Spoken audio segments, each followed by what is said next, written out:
Hi, Virusha. Thanks so much for joining me today. How are you doing? I'm doing well. Thank you for inviting me for this interview. No, not a problem. It's a pleasure to have you. Would you like to introduce yourself to us? Yes, so I'm Virusha. I'm from South Africa and I'm currently based in Cape Town, where I'm working for a nonprofit organization that is called Make a Difference Leadership Foundation. We specifically are focused in the education sector and deal with scholarships for university and high school students. Um, I am someone who, well, in my the time I do have, just where I do enjoy reading and watching movies, and then I'm also a little bit into um, creating art of any sort if I can get the time to do so. Wow, yeah. Oh, that's amazing. I see the artwork behind you. Is that part of your artwork or your family's artwork? I don't think I'm that good yet, but this is something that my mom had gotten painted for. And how did you get into the work that you're currently doing? Is this something that you've always been passionate about in the education sector? Well, I think it wasn't definitely a plan. When I was actually studying, I was at UCT, so I was at the University of Cape Town. I was doing an undergrad degree there, and I was doing a Bachelor of Social Science, specializing in psychology and sociology. At the time, I was applying for my honors as well. I was looking into other options that I might have. And I had been someone who required a scholarship for university in order to really get through the period of studying. So I think definitely for me, it was a very real life circumstance that I had experienced. And then I was given the opportunity after I did my honors in psychology. The following year, I was invited to come for an interview at this organization for an opening that they had as a scholar coordinator. So um, I I just went with it really from there. And after really seeing the scope of what the job required, I was actually quite happy to join the company. And what does your job look like day to day, or sort of the typical activities that you're involved in? So I am specifically working in the scholar support unit, which means that I work on a multidisciplinary team that works with social workers, previous teachers, counselors, and others who specialize like me in having a background in psychology. Basically, what we do is that we are the direct contact between the organization and the scholars. And we have a caseload where each of us are given a number of scholars in different regions all over South Africa because we're nationally based.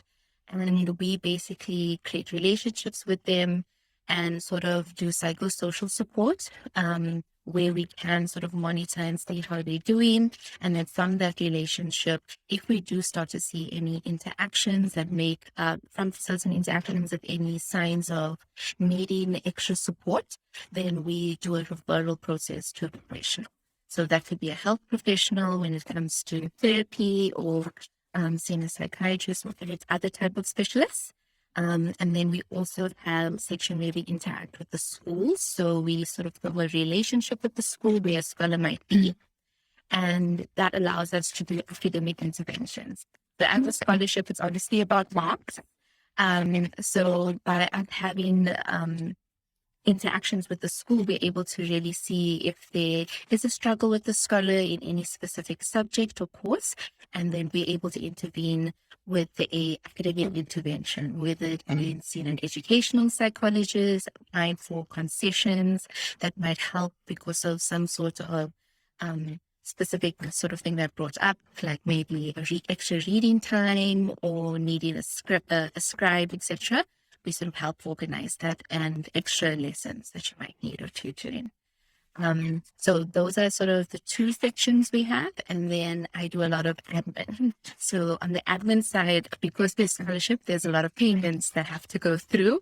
So part of my job is just ensuring that all the different offerings that we have, with its tuition, stationery, textbooks, extracurriculars, uniform or transport, etc.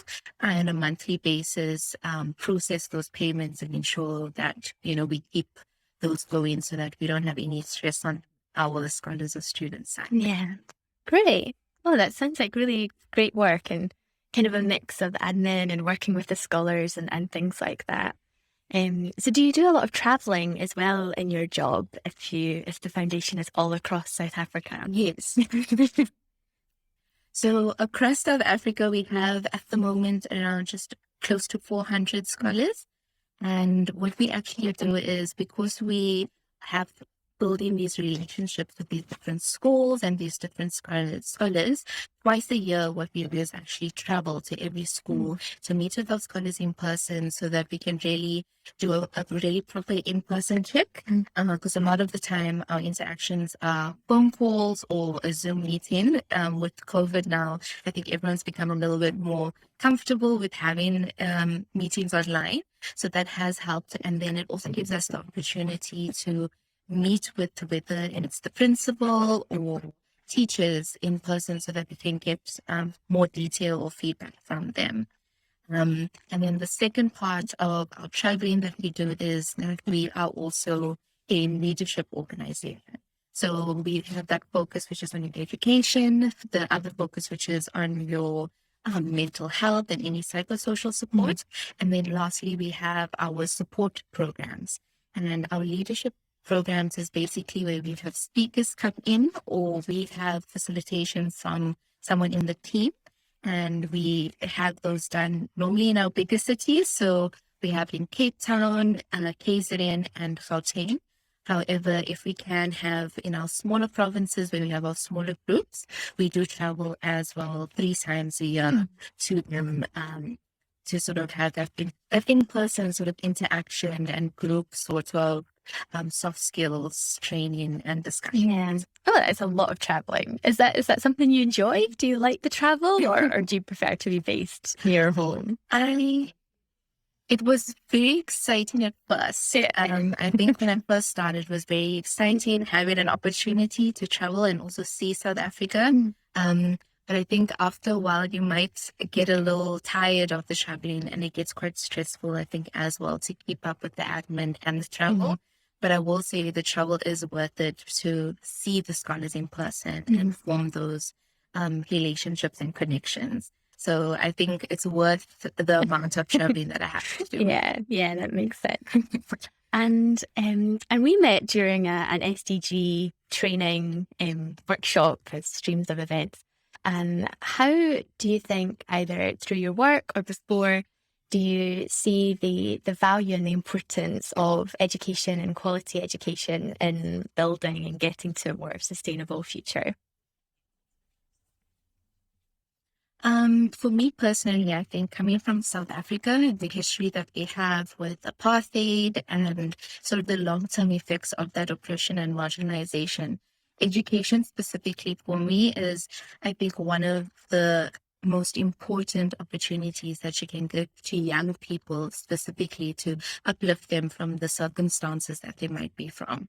And I think in a overall way, when we do look at the SDG goals, when looking at a quality education, it's really about giving people the resources or knowledge they need, whether it be in sustainability, in the environment, about understanding themselves and who they are, or even going further when we look at the idea of higher education and the type of job opportunities there might be. So coming from that background of being from South Africa, I definitely think for me, having access to higher education and coming from a community that has experienced that racial inequality, I am able to see sort of the awareness and enlightenment in a way of having that access to education and having a better understanding, not just of maybe people around you and society and how it works, but of yourself as well. And I think, why not invest in people? As much as the other SDGs are going into communication, having better ties with other countries, or looking at accessibility to other sort of resources, I think when we look at human beings and as a society, when we go, I think education is so important. Working in the field myself, I think you really see the huge impact it can have on an individual long term. Obviously, a lot of people want to help wherever they can, and it is quite difficult when you look at whether it's charity or volunteering, etc. When you're trying to put in time, a lot of it is quite short-term based. But when it comes to education and really being able to help someone build a future for themselves, you start to see the long-term effect of that, not just for them, but also it gives them an opportunity if, to say, they are able to access having a job or even a better job where, they're able to really also increase their standard of living, which will impact then the family around. Yeah. Well, thank you for that. And something that we've also talked about is gender equality and your work and input into that. So thinking about maybe your work, your experiences, and also thinking about the world of work and how we can make that more sustainable. What are your views in terms of gender equality and how we can work towards that SDG, that goal as well? So, having met with you on the sort of workshops and interactions we had with the delegation we were part of, I specifically had joined the female changemakers track. And for me, that was an opportunity really to speak about my passion when it comes to gender inequality that we experience.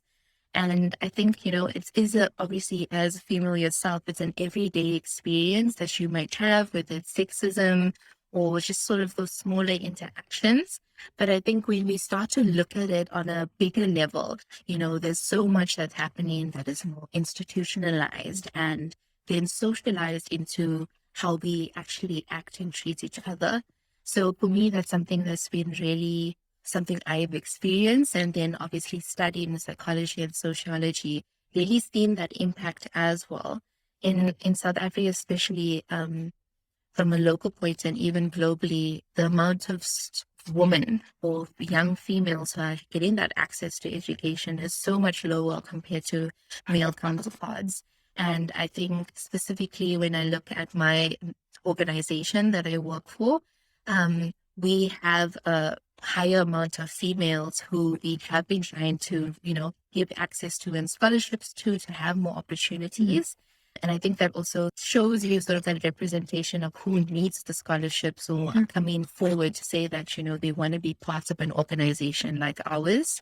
And then I also think it's really amazing that the organization I work for is actually all female at the moment. So from our CEO to finance to our scholar support unit, everyone and the environment that has been created for me is one that is working with women and empowering and supporting each other in our goals as an organization. So that has been really amazing, especially as a first job to experience out of university.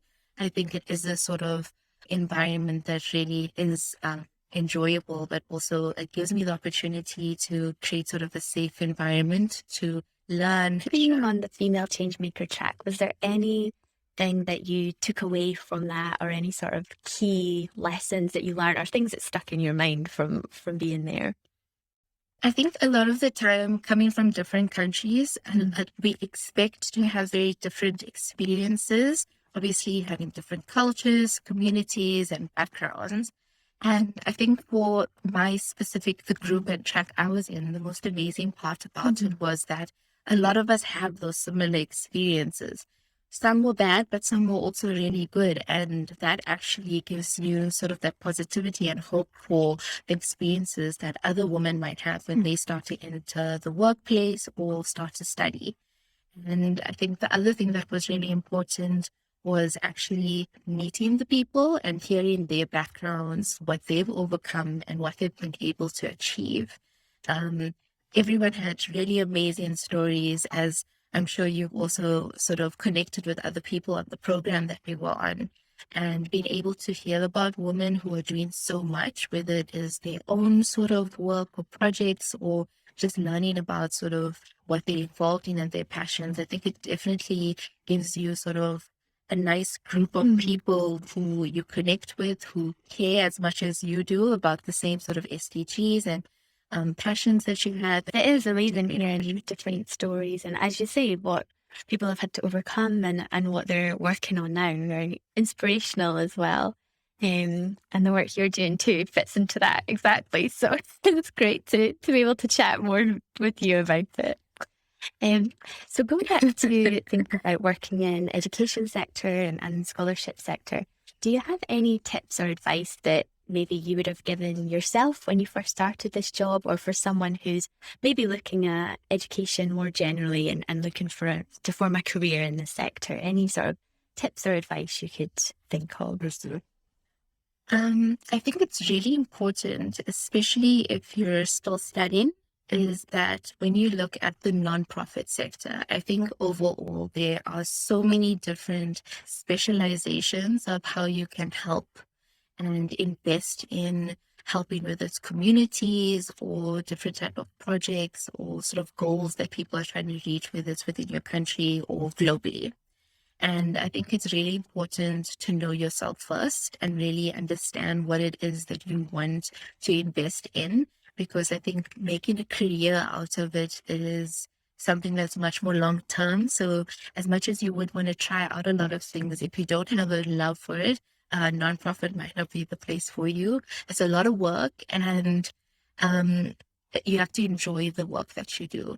And more importantly, there's not a lot of money. It's about fundraising and about gaining more opportunities as much as possible. So a lot of the time it does give you the positive side, which is that you get to do more than expected of just maybe your specific role.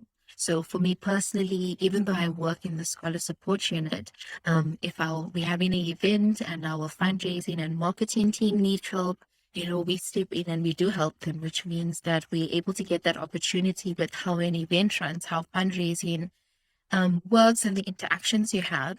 And the same would go for our social media team or anyone else, where if you can be hands-on and support them, you're going to take on that role as well. I think the downside that I specifically find in nonprofits is that because there's a lot of need and you are spread quite thinly, there is the reality of feeling a burnout. And I think that's something that you have to manage really well. And I think specifically for me, working with young people who come from vulnerable or marginalized backgrounds, the other thing is really to manage your own mental health so that you can support others. And I think when you are working for organizations where, the experiences of those who you are trying to help are quite dire, sometimes it is quite limiting of what you can do and the support you can provide. So it's really important to sort of help yourself, whether it means speaking to someone or having counseling, just so that you can also prepare yourself for those interactions and how to deal with the disappointment that is a reality of those interactions. When it comes to education, so even with being specializing in psychology at university, I think I enjoyed coming into a space where it was education. Because again, as I said, for me, it was about that long-term effect of seeing how it can improve every individual who was on the program.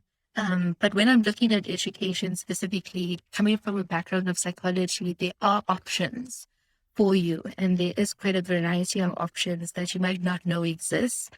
And actually doing research on the type of organizations or the different type of industries within it is really important.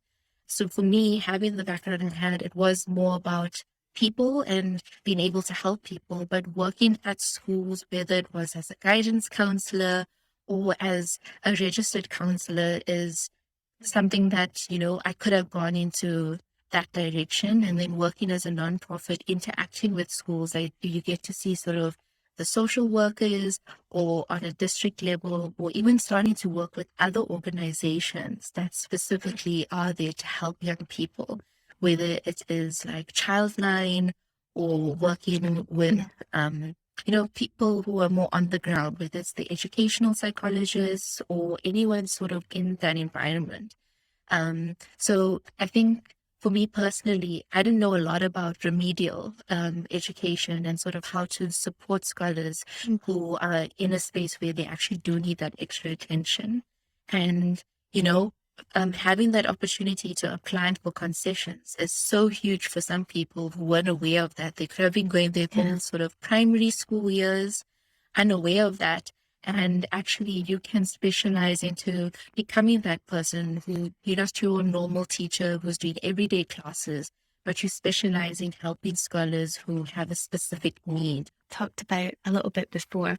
It's around this separation between yourself and your sort of life outside work and your work in sustainability. And I know a lot of us that work in sustainability, climate type fields, it can be difficult to make that separation. And you mentioned before about burnout and trying to avoid that. So do you feel it is important to have this separation between yourself out with work? And how are you sort of able to do that, if so? I think it's definitely something that's important for having a healthy lifestyle. I think that it's really important to separate yourself from your work because you as an individual have other passions, you have other needs, etc., that you might want to invest in, whether it is in your personal time learning a language or participating in sports, etc. You aren't only just your career. And I think it's so important to separate them because whether it's your personal life or your professional life, you're going to have different challenges. And you can't really allow the two to overlap because then it can affect the sort of work that you produce. So I think it is really important to try to separate them. I think for me personally, when I first started off, I didn't have a lot of boundaries when it came to my interactions with my caseload. And it really did show, obviously, that I cared a lot about the young people I was working with, where if it was after hour calls or if, I needed to do that sort of extra work, I felt it was important because at the end of the day, they might not have that many stable adults in their lives. So if they are going to come to you with a need, I wanted to be there to be able to support them. But over the years, something I have realized is that you yourself are going to start feeling the long-term effects where you don't want to get to the point where you start to resent the work that you do. And you want to sort of keep that passion or, that eagerness to do the work you do throughout. You don't want to really have it get to the point where you're not going to be happy to go into work every day or to take a call because even your normal hours. So I think it's really important to sort of look at the role that you have and what is actually expected of you.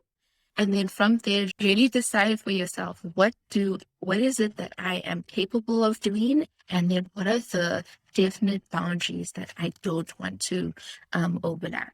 So for me personally, weekends was something where I felt I needed to actually take this time for myself, because if Monday comes and I don't have that energy, you really start to deplete that energy already because you're already working on the weekend. It doesn't feel like that fresh week is starting.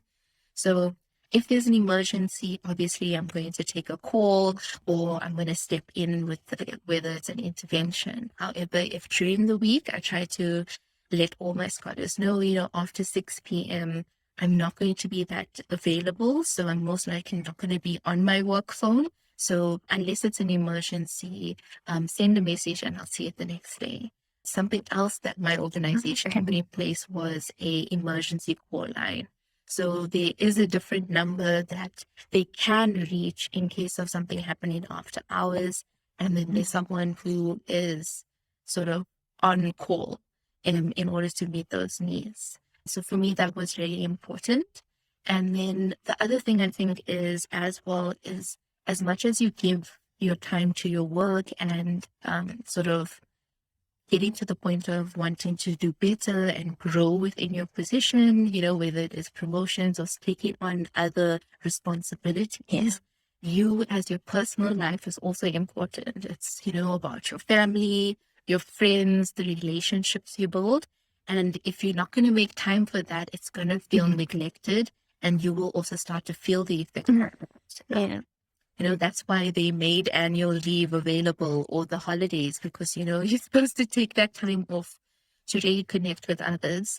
I noticed a lot in education, especially from high school to university. A big part of high school is getting to that goal of getting accepted for the degree you want to get into.